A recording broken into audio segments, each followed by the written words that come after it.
The Rhode Island Constitution currently requires voters to be registered 30 days before the election. However, 61% of Rhode Islanders supporting having access to same-day registration. Currently, 21 states, including Washington, D.C., provide an option for same-day registration. Senator Ilana DiMario's resolution, Bill 569, would put this question to the voters. To share more about this, we want to welcome Senator DiMario.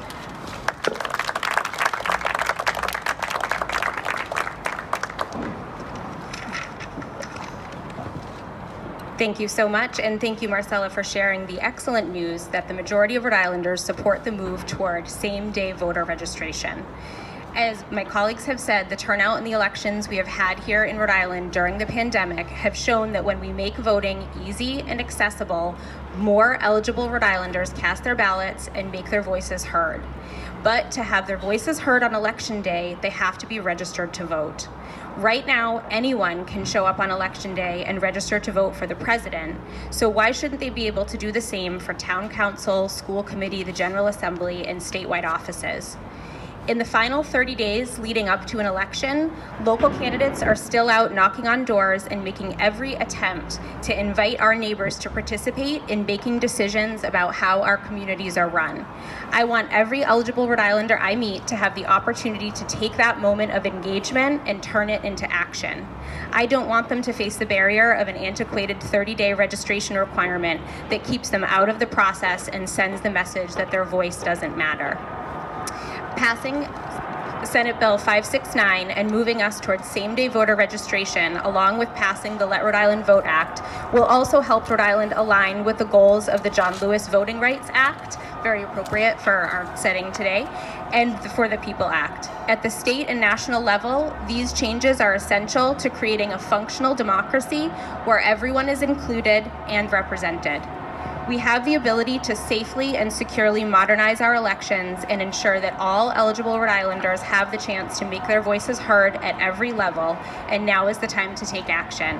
Thank you so much for your time, and now I will hand it back over to Marcella. Thank you so much, Senator. As you can see from our champions at the State House who are currently with us today, and those who couldn't attend, as well as from the poll results, Rhode Island is ready to be a leader in the nation to make voting easier, while other states are actively passing laws to suppress the vote. The time to pass legislation is now.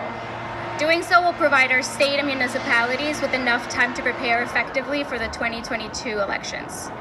Thank you again to Secretary of State Nellie Gorbea, Senator Oyer, Representative Kasarian, Senator DiMario, and to everyone else who's here today who snuck in while I was speaking. You are all great. Especially thank you to everyone in our coalition, our partners, for your work in engaging in our community.